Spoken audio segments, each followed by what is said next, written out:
શાકભાજીના ભાવ સાતમા આસમાને ગુજરાતમાં ચોમાસાની સિઝન જામતા ભારે વરસાદને કારણે અનેક રસ્તાઓ પર પાણી ભરાઈ જતા લોકોને હાલાકીનો સામનો કરવો પડ્યો છે। શહેરમાં જીવન જરૂરિયાતની ચીજવસ્તુઓ પહોંચાડવામાં મુશ્કેલી પડી રહી છે।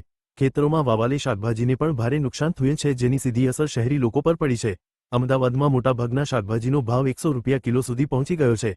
શાકભાજી મોંઘી થતા ગૃહિણીઓનું બજેટ પણ ખોરવાયું છે। એલપીજી સિલિન્ડરના ભાવમાં રાહત 1 જુલાઈ 2025મી 19 કિલોગ્રામના કોમર્શિયલ એલપીજી સિલિન્ડરના ભાવમાં 58 રૂપિયા 50 પૈસાનો ઘટાડો થયો છે, જેનો સીધો લાભ હોટલ, રેસ્ટોરન્ટ, ડાબા અને અન્ય કોમર્શિયલ એકમોને મળશે। હાલ 14.2 કિલોગ્રામના ઘરેલું ડોમેસ્ટિક એલપીજી સિલિન્ડરના ભાવ યથાવત છે। ઘર વપરાશ એલપીજી સિલિન્ડર અગાઉના દરે સિલિન્ડર મળતો હતો એ જ દર પર મળશે। કોમર્શિયલ એલપીજી સિલિન્ડરનો સૌથી વધુ ભાવ હાલ ચેન્નાઈમાં 1823 રૂપિયા 50 પૈસા છે।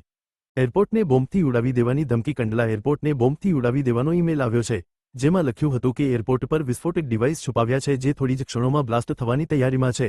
એરપોર્ટના ટર્મિનલ મેનેજર અંશુમન તિવારીએ આ બાબતથી ગંભીરતાથી લઈ તાત્કાલિક જાણ કરતા પોલીસ બોમ્બ ડિસ્પોઝેબલ સ્ક્વોડ સાથે પહોંચી હતી। તપાસ દરમિયાન કાંઈ ન નીકળતા સૌએ રાહતનો દમ લીધો હતો। આ અંગે એરપોર્ટ ઓથોરિટીએ પોલીસ ફરિયાદ નોંધાવી છે।